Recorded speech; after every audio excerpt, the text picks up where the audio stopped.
Présente. Je m'appelle Sylvie Castro, je suis présidente de l'association Communiquer pour vivre et nous avons lancé le mois dernier une pétition extrêmement importante qui a déjà remporté 22 000 signatures et 2 000 commentaires dont la plupart sont absolument déchirants. De quoi s'agit-il ? Il s'agit de maltraitance institutionnelle. Afin d'illustrer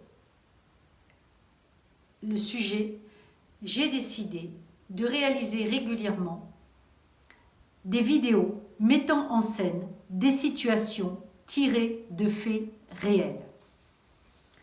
Donc, ceci est la première histoire qui permettra de concrétiser aux yeux de ceux qui ne connaissent pas ces faits une réalité cachée.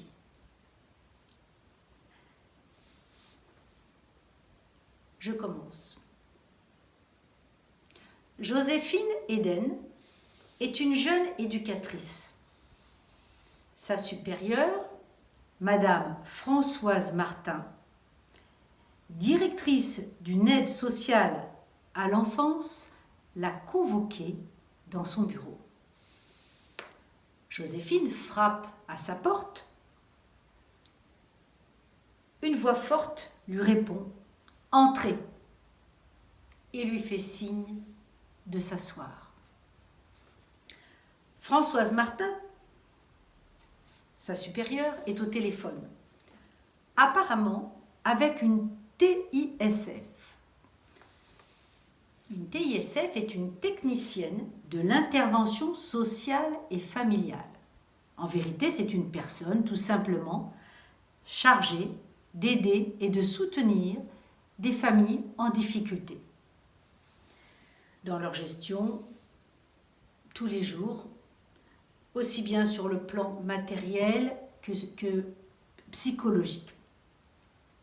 Et voilà ce qu'entend Joséphine dans cette conversation.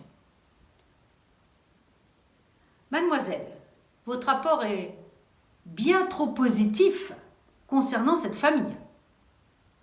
Nous connaissons les parents et nous pensons que ces enfants doivent être placés. Alors, débrouillez-vous pour trouver des bons motifs. Sinon, je vais en référer à vos supérieurs. J'espère que vous avez bien compris. Nous comptons sur vous.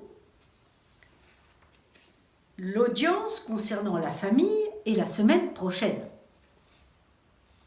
Non, vous ne pourrez pas témoigner à cette audience. Votre rapport suffira. Au revoir, mademoiselle Bernardin. J'attends votre nouveau rapport pour ce soir. Et la supérieure raccroche. Joséphine est gênée, mais reconnaît qu'elle a déjà été témoin de ces influences néfastes contre les familles. Maintenant, cela va être son tour. Bonjour Joséphine. Alors, vous avez fait l'enquête pour la famille Paul ? Oui, répondit Joséphine. En fait, l'école a fait un signalement, car les parents ont sorti les enfants de cette école. Ces enfants s'appellent Erwan et Lydie, ils ont 8 et 9 ans. Ils subissaient un harcèlement à l'école qui a entraîné une phobie scolaire. Les parents ont mis en place un enseignement en famille avec le CNED comme la loi les autorise. Ils ont aussi consulté des spécialistes et les enfants seraient précoces, ce qui aurait entraîné un problème d'adaptation dans le système de l'éducation nationale actuel. Ils ont organisé pour les 2 enfants des activités extérieures au niveau sportif, musical, ainsi que des sorties avec d'autres familles qui pratiquent l'enseignement à la maison, en famille. Il me semble que ces enfants ne sont pas du tout en danger et au contraire que leurs parents ont vraiment tout fait pour les remettre en confiance avec l'instruction et leur permettre de s'épanouir.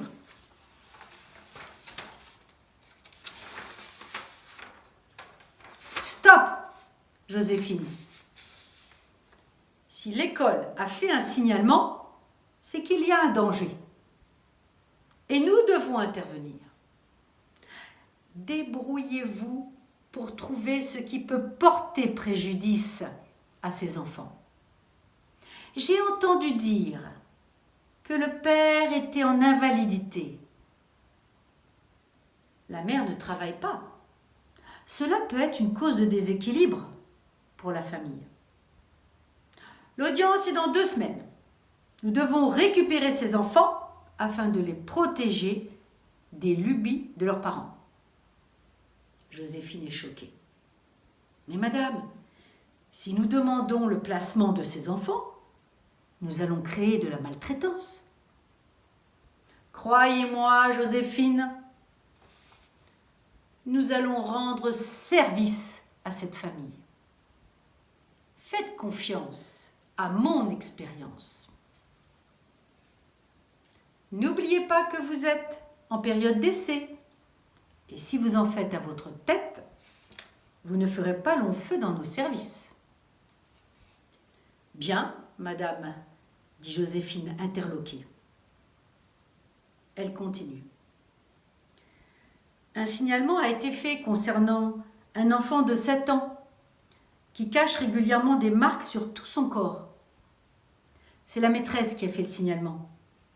D'après les renseignements que j'ai pu obtenir, poursuit Joséphine, les parents sont connus comme étant alcooliques. Leur maison n'est pas entretenue et le petit garçon traîne souvent dans la rue jusqu'à des heures tardives, attendant que son père soit couché car il est violent. Ne devrions-nous pas demander le placement de cet enfant pour le protéger? Mais vous n'y pensez pas, Joséphine. Comprenez bien, cet enfant, habitué à vivre dans la rue, ne sera pas d'accord pour qu'on lui dicte ce qu'il doit faire. Et puis il a dû prendre de mauvaises habitudes. Il sèmera la panique dans un foyer et quelle famille d'accueil voudra de lui? Il faudra vous y faire, Joséphine.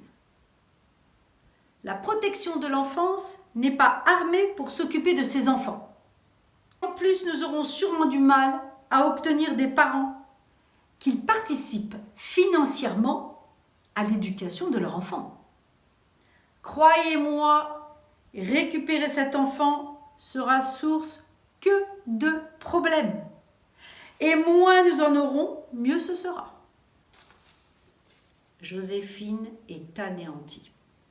Jamais elle aurait cru que faire ce travail l'entraînerait à démolir des familles et à ne pas protéger des enfants maltraités par leurs parents.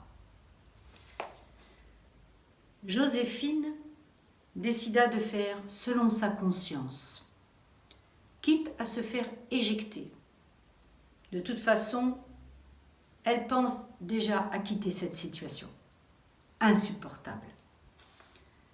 Elle va tout faire pour que ses enfants ne soient pas placés.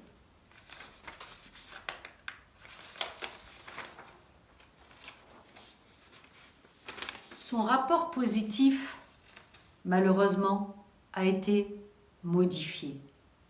Et les enfants ont été placés.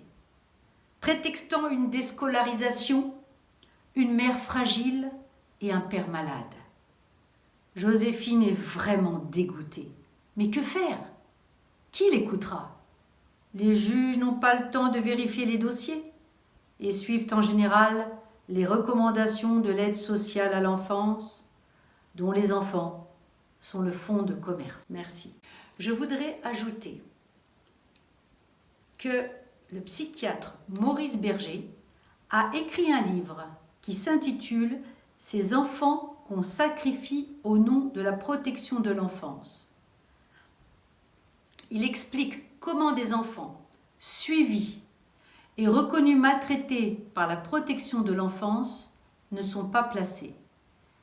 Il est une illustration confirmée de ce que nous venons de vous décrire.